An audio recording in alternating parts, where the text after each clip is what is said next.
देखते हैं कुछ समांतर, गुणोत्तर और हरात्मक श्रेणी के प्रश्न हैं जो कि यूपी, टीजीटी और पीजीटी के लिए लाभदायक हैं और एसएससी के लिए, एसएससी में भी ये टॉपिक आता है। If ABC in AP then find that ABC समांतर श्रेणी में है तो आपको बताना है कि ए बटे बी सी, 1/c 1/b किस श्रेणी में होगा, एपी में होगा, जीपी में होगा, एचपी में होगा। तो आप इस तरह लिख सकते हैं ए बी सी एपी में है। अब इसमें जो आपको फाइंड करना है a/bc, 1/c और 1/b किस श्रेणी में होगा, तो इसका जो डिनोमिनेटर है bc, उस bc से हम डिवाइड कर दें, ये हो जाएगा a/bc, b/bc, c/bc। ठीक है, तो b और b कट जाएगा, c और c कट जाएगा, जो आपका बच रहा है a/bc, 1/c, 1/b। यही तीनों आपके फैक्ट बचे, a/bc, 1/c, 1/b। ये समांतर श्रेणी में ही होंगे। मतलब ABC समांतर श्रेणी में है तो उसमें हम किसी भी एलिमेंट से गुणा कर सकते हैं या किसी भी एलिमेंट से हम भाग दे सकते हैं। जो भी आउटपुट आएगा वो सब AP में ही होगा। तो जब हमने BC से डिवाइड किया तो आपका यही तीनों जो है फैक्ट आ गया, यही तीनों एलिमेंट आ गया, तो ये भी AP में ही होगा। देखते हैं नेक्स्ट प्रश्न।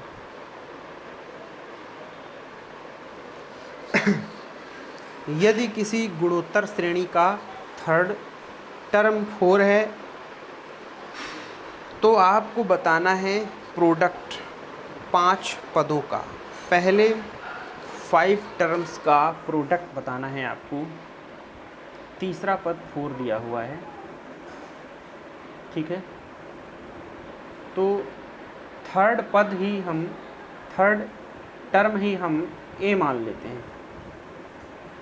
A 4 दिया है, हालांकि A पहला पद होता है, लेकिन जो तीसरा टर्म है, तीसरा पद है, हम उसी को 4 मान लेते हैं। तो किसी गुणोत्तर श्रेणी का तीसरा पद 4 है तो इसके पहले वाला टर्म क्या होगा, A/R होगा, क्योंकि A को A/R से डिवाइड करेंगे तो R आएगा, सार्वनुपात। इसके पहले का हो जाएगा A/R², ठीक है।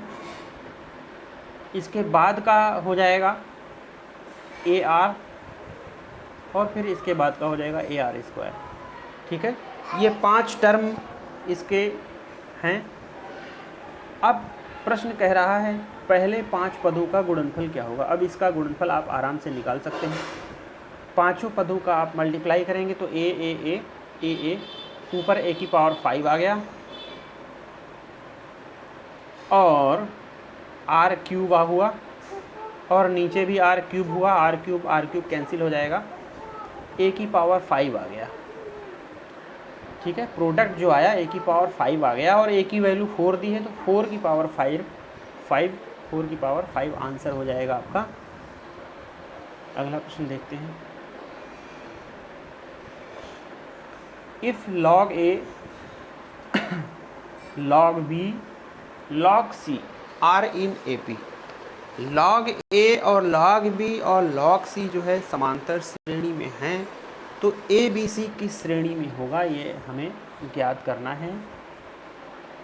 समांतर श्रेणी में अगर 3 एलिमेंट समांतर श्रेणी में होते हैं तो बीच वाले टर्म का दुगना बराबर होता है पहले और लास्ट के टर्म के योग के, ठीक है। तो इसका जो दुगना है 2 log B बराबर होगा log A के प्लस log C के। ठीक है। अब इसको हम सरल करेंगे। जब इसको हम सरल करेंगे तो ये 2b का स्क्वायर बन जाएगा, log b स्क्वायर, ठीक है, बराबर log a plus log c, संयुक्त रूप से हो जाएगा log ac, ठीक है, क्योंकि इंटू वाली चीज़ें प्लस में अलग हो जाती हैं log के साथ। log ac जो है वो log a plus log c से संयुक्त हो गया, ठीक है। अब log दोनों तरफ हटा दीजिए तो आपका बचेगा b स्क्वायर बराबर ac, आपका बच रहा है b स्क्वायर बराबर ac। तो ये कंडीशन तभी होती है जब a b c गुणोत्तर श्रेणी में होता है। ये आपका आंसर हो गया, ठीक है, बात समझ रहे हैं। अगर a b c HP में है तो इसका जो दूना है, ट्वाइस है, वो अदर टर्म के टोटल के बराबर होगा। अगर ये GP में है तो इसका जो स्क्वायर होगा वो अदर टर्म के गुणनफल के बराबर होगा, ठीक है। अब देखते हैं अगला प्रश्न। इफ log बेस में √3 है, log 81 बराबर x, आपको फाइंड करना है x, ठीक है। तो इसको आप इस तरह लिख सकते हैं, ये बेस वाला जो है √3 बराबर जो वैल्यू दी है वो इसकी पावर बन जाएगी, और जो आउटपुट है ये आपका 81 हो जाएगा, ठीक है। कभी भी ऐसे लिखा हो तो आप इस तरह लिखेंगे, log बेस में जो √3 है उसकी पावर बराबर जो x लिखा है वो बन जाएगा, और बराबर 81 उसके बराबर के हो जाएगा, ठीक है। इसकी पावर ये बन जाएगा और बराबर 81 हो जाएगा। अब इसको हम सरल कर लेंगे। √3 को हम लिख सकते हैं 3 की घात 1/2, और x ऑलरेडी है, बराबर 81 को लिख सकते हैं 3 की पावर 4। तो 3 की घात x/2 लेफ्ट में है, 3 की घात 4 राइट में है। तो 3 और 3 को हम हटा सकते हैं, या कह सकते हैं कि घातों की हम कंपैरिजन कर सकते हैं। तो जब घातों की कंपैरिजन करेंगे तो x/2 बराबर 4 आ जाएगा, ठीक है, x/2 बराबर 4 आ जाएगा। क्रॉस मल्टीप्लाई करेंगे तो x बराबर 8 आ जाएगा। तो आपका आंसर हो गया, x का मान 8 हो गया।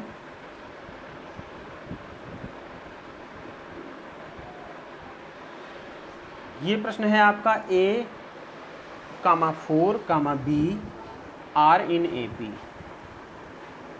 A, 4 और B ये 3 टर्म AP में है, ठीक है, और फिर दिया हुआ है A, 2 और B GP में है। तो आपको बताना है A, 1 और B किस श्रेणी में होगा। हमने अभी बताया रिसेंटली कि अगर 3 टर्म AP में होते हैं तो बीच वाले का दुगना अदर के टोटल के बराबर होता है। तो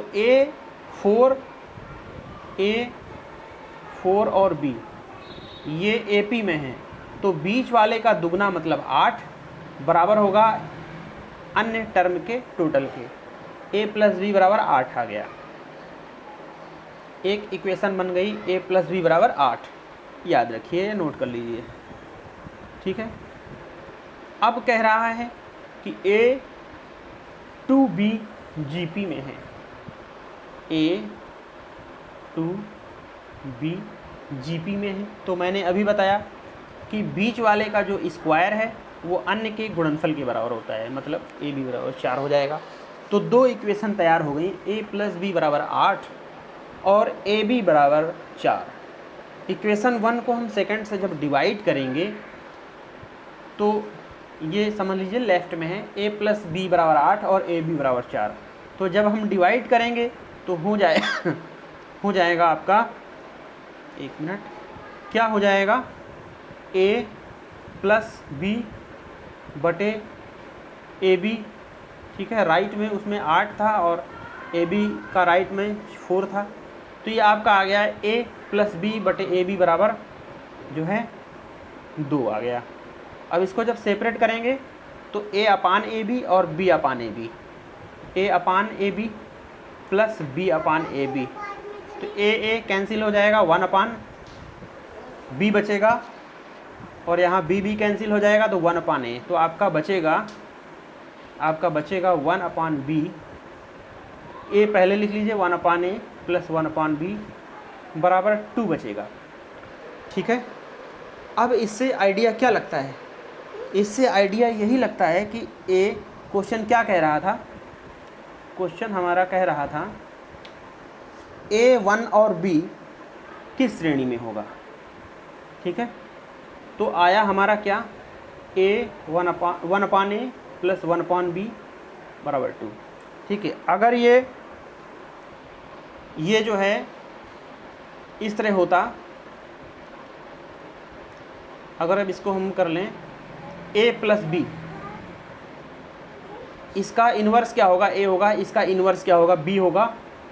a प्लस बी बराबर 2 होता। तो इससे क्या जाहिर होता है?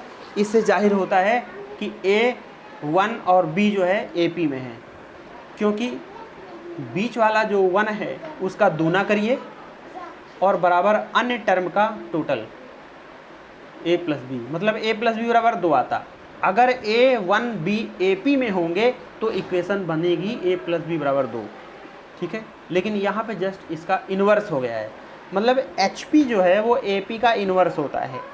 ठीक है, तो इससे ये क्लियर हो गया कि 1 upon A plus 1 upon B बराबर 2 जो है ये HP में है। आपका C आंसर हो गया।